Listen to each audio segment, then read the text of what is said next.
Hi guys, welcome back to my 1 teaspoon at a time series. I am doing week 3 and week 4 updates.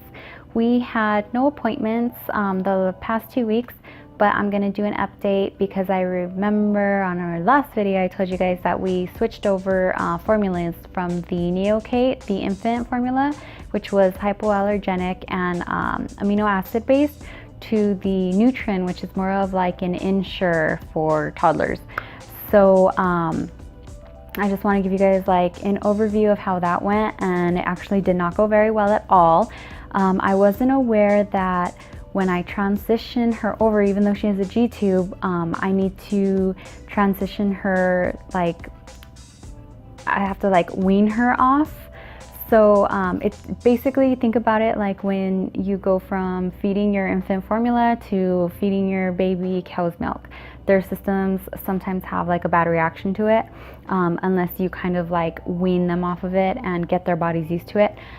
So I mean, common sense, but I didn't really think about that until I ran out of the Neocate, and so I was just using the Nutren, and Kaidynce had like a really bad reaction to it. Within 2 days, she got super constipated. She started throwing up. It was just like all bad. She didn't want to eat anything, so we completely had another regression. I emailed her doctor on Monday because that's when her constipation started, and of course he didn't get back to me until Wednesday. So once I didn't hear from him, by Tuesday on my lunch I told you guys I ran out of the Neocate, so I had to go to, they don't even sell it like everywhere. They sold it in a specific Walgreens. It was like 11 miles, so I went out to East Los Angeles to pick up a can of Neocate, and it's like $45 per can, and the cans only last for like 3 days.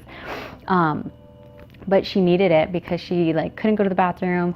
She was in so much pain, and it's like when your babies get shots, and like it's that cry where they're just like hurting so bad. That's the kind of cry that she had every time she was trying to go to the bathroom. I felt so bad for her. So we got her the Neocate, and we completely took out the Nutren from her diet, and we put her back on the Neocate.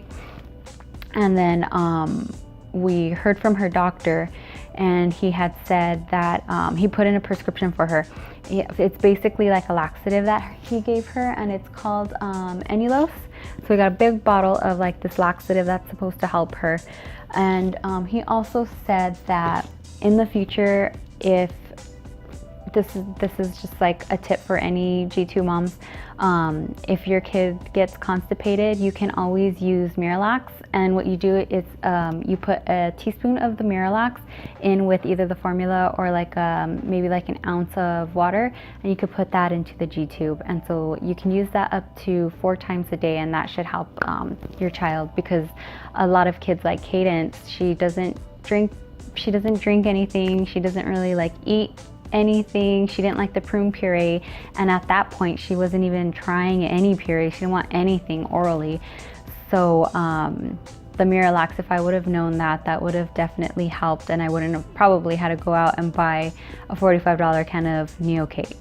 But anyways, so what I did, I bought the can of Neocate, and we decided to just wean her from there. So we did 3 days of just the Neocate, her old formula, purely the old formula with the laxative that we got from the doctor to help just like loosen everything and get her flowing and going. And then we decided to wean her that way, and so we just introduced like an overnight feed of the new formula that we got, which is the Nutren. So we started doing this for 3 days of just an overnight feed, and before we would start that overnight feed, we would give her the laxative so that it wouldn't like upset her stomach, and that seemed to help a lot. And so from there, after 3 days, as long as like everything was moving good, we went into replacing one of the bottles, like the day feeds. And so by now we're up to 4 feeds with the Nutren, the new formula, and then we're still doing 4 feeds with the old formula. So I have like 1 more day of doing that, and then I'm going to introduce 1 more feed of the Nutren. So that's going better. She started, once she was able to get unconstipated, she started to want to eat more, and she stopped throwing up and stuff like that. So everything like that is going a lot better. The only thing that I did notice like yesterday was during her overnight, the Nutren's really thick. And so I didn't know if like I was supposed to add water in there or not. So I did. I added like 2 ounces of water to her overnight feed yesterday, and that seemed to help a little bit, because what I was noticing is that her diapers, especially like during her night feed, they weren't really wet like they normally are. So I got kind of worried, because with the gtube you don't know if they're dehydrated. You don't give them water, they don't drink anything really orally. She's eating the purees and stuff, but she'll still refuse any kind of formula or anything like that. So I started to also put like maybe like 15 mLs into her gtube of water, just to make sure that she's hydrated and stuff. And I emailed her doctor too, just to make sure that it's okay, like what I'm doing, even though I already did it. I just want to make sure with him that it's okay, like it's not going to harm her or anything like that. And he said, yeah, that's fine. So with your child with the G-tubes, what you want to look out for is to like make sure that they're not dehydrated. Is you want to make sure that their diapers are wet every 4 to 6 hours, and that the pee, when you change their diaper, that the pee is light yellow. If it's dark yellow, that means that they are dehydrated, and you're going to want to give them water. And one thing that I didn't know before that her doctor had told me today was that I can give her water, give her about 1 ounce of water in her G-tube like 2 to 3 times a day. It's like as if you were giving your child a sippy cup, how parents like will give them sippy cups of water and stuff like that. It's the same thing with a G-tube baby. So I'm gonna start to do that, and hopefully that will help her. Her pee doesn't look dark yellow or anything like that. She looks pretty good. The only thing that worried me, like I said, was that her diaper was like drier than usual. But yeah, that's the only thing that's left. She started eating again, and right now she's up to like, yesterday she ate really good. She ate 2.5 ounces. Today she had 1.5 ounce.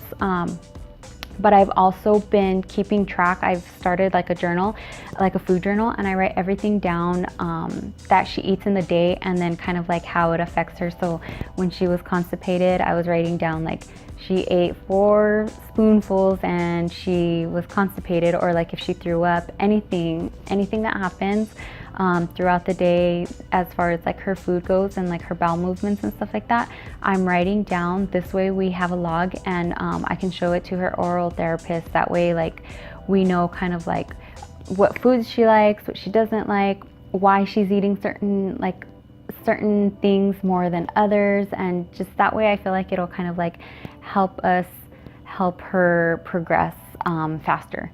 So I don't want any more of these regressions. Poor thing, she got sick like 2 weeks ago with a cold, and then she gets constipated and is throwing up, and so like it's just, as soon as she takes 1 step forward, she has 1 step back. So I'm hoping that after we got all of these issues cleared up, that we're just gonna like soar through and keep going.